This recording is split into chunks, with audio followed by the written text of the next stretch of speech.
The reason I called 911 was because I needed a shelter for me and my baby after my boyfriend kicked me out of the house. When the police came to me, they saw me crying. They asked why I was crying. I told them in Spanish. He pushed me.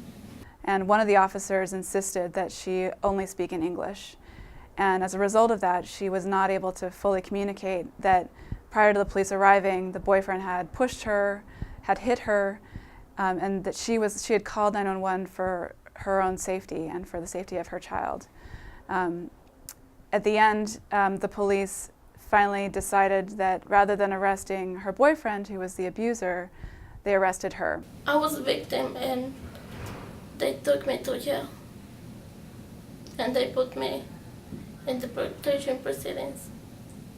At the moment that she was booked into police custody, her fingerprints was shared with immigration, and immigration put an immigration detainer on her.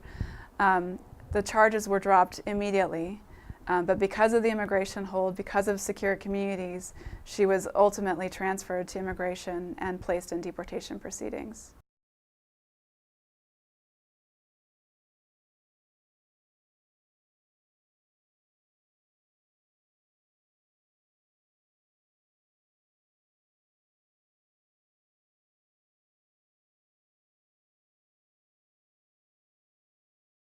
The ACLU is opposed to secure communities because it jeopardizes public safety. It makes us all less secure. And the reason for that is even though the federal government says that secure communities is targeting criminal aliens, the reality is that the majority of people who are targeted and caught up in this program are people like Isaura who have not committed any crimes. Even like Isaura, they're victims of crimes. And as a result of secure communities, they're being identified for deportation and deported. And the message that that sends to our communities is fear the police.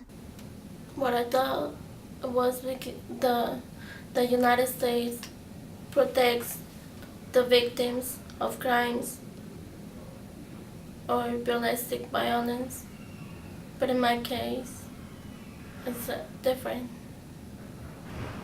In response to secure communities being rolled out nationwide, many states across the country have revolted and said, we don't want this in our state. We're also calling, as the ACLU, for the administration to immediately halt this program, to review it, and to ensure that it stops having the negative effects on our communities that we believe it's having.